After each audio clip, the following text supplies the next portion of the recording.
വനനിയമ ഭേദഗതി ബില്ലിനെതിരെ കാത്തലിക് കോൺഗ്രസ് താമരശ്ശേരി രൂപത വനംവകുപ്പ് നിയമനിർമ്മാണത്തിലൂടെ ദ്രോഹിക്കാൻ ശ്രമിക്കുന്നു. വന്യമൃഗശല്യത്തിനെതിരെ PV അൻവർ ഉന്നയിക്കുന്ന വിഷയം കേരളത്തിലെ MLA-മാരും MP-മാരും ഏറ്റെടുക്കണം.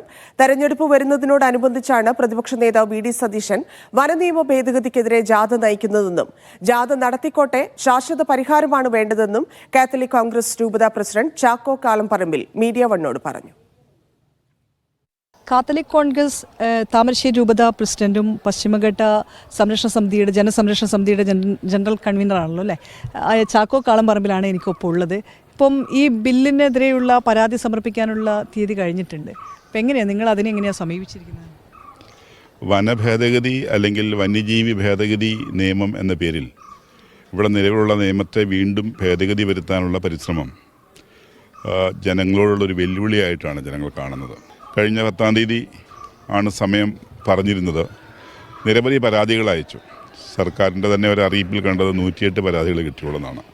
തികച്ചും വാസ്തവവിരുദ്ധമാണ്. കാരണം 60ഓളം കർഷക സംഘടനകൾ തന്നെ ആയിരക്കണക്കിന് പരാതികൾ അയച്ചതിൻ്റെ തെളിവുകൾ കർഷക സംഘടനകളുടെ എല്ലാം നേതാക്കളുടെ കയ്യിലുണ്ട്. അത് വേണ്ട വിധത്തിൽ പരിഗണിച്ച് ഈ ഭേദഗതി നിയമം തള്ളിക്കളയേണ്ട കാലം അതിക്രമിച്ചു. കാരണം ഇതൊരു വന്യമൃഗ ഗുണ്ടാരാജിന്, വനഗുണ്ടാരാജെന്ന് വേണേൽ പറയാം.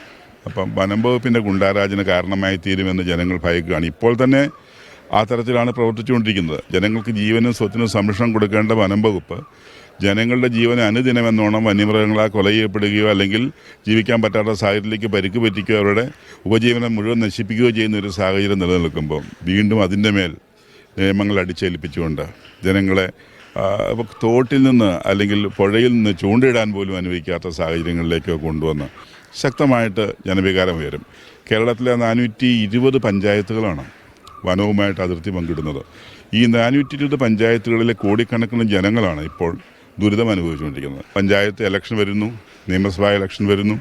ഇവിടെയൊക്കെ ഏത് വിധത്തിലാണ് ജനങ്ങൾ പ്രതികരിക്കുക നമുക്ക് പറയാൻ പറ്റില്ല.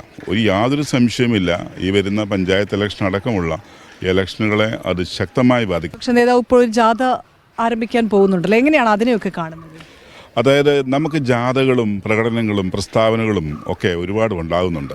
പക്ഷേ പ്രവൃത്തിപഥത്തിൽ ഇത് ജനങ്ങളെ സംരക്ഷിക്കാൻ ആവശ്യമായിട്ടുള്ള നിയമനിർമ്മാണങ്ങളും നടപടികളും ഉണ്ടാകുന്നില്ല എന്നുള്ളതാണ് നമ്മളെ ആശങ്കപ്പെടുത്തുന്ന ഒരു കാര്യം.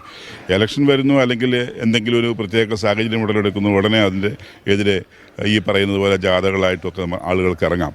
പക്ഷേ ഇതൊന്നും ശാശ്വതമായ പരിഹാരമല്ല. അതല്ല ഇനി വേണ്ടത്. അതൊക്കെ നടത്തിക്കോട്ടെ, നമ്മളതിനൊന്നും എതിരല്ല. മറിച്ച് അതിലൂടെ ഫലം പുറപ്പെടുവിക്കുന്ന നടപടിക്രമങ്ങൾ ഉണ്ടാകണം എന്നുള്ളതാണ് ജനങ്ങൾ ആഗ്രഹിക്കുന്നത്. അല്ലാണ്ട് ആർക്ക് വേണ്ടിയാണ് ഇതൊക്കെ?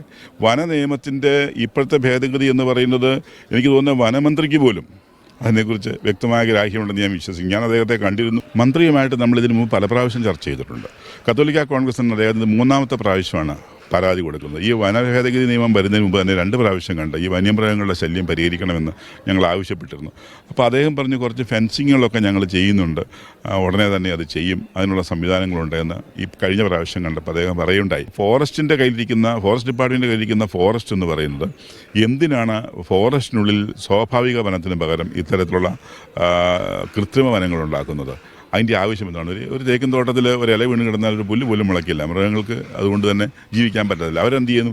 ഓട്ടോമാറ്റിക്കായിട്ട് മനുഷ്യൻ്റെ ഭൂമിയിലേക്ക് ഇറങ്ങി പച്ചപ്പ് കാണുമ്പം അവിടെ ആക്രമണങ്ങൾ ഉണ്ടാകുന്നു, അവിടെ കൃഷിനാശങ്ങൾ സംഭവിക്കുന്നു. ഇതിനുള്ള സാഹചര്യം ഒരുക്കി വെച്ചത് ആരാണ്? വനം വകുപ്പ് തന്നെയാണ്.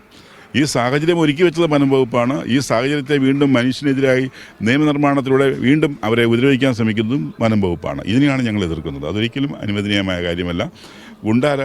വനഗുണ്ടാരാജ് ഇവിടെ അനുവദിക്കാൻ കഴിയില്ല എന്നുള്ളതാണ് നമ്മുടെ പൊതുവായ. ഫോറസ്റ്റ് ഡിപ്പാർട്ട്മെൻറ്റിൻ്റെ ഉദ്യോഗസ്ഥരുടെ ആജ്ഞാനുവർത്തിയായി പോവുകയാണ് മന്ത്രി എന്ന് സംശയിക്കത്തക്ക വിധത്തിൽ ഇതിനെല്ലാം മന്ത്രി കൂട്ടുനിൽക്കുകയും ചെയ്യുന്നു. ഇപ്പം PV അൻവർ MLA രാജിവെച്ചു.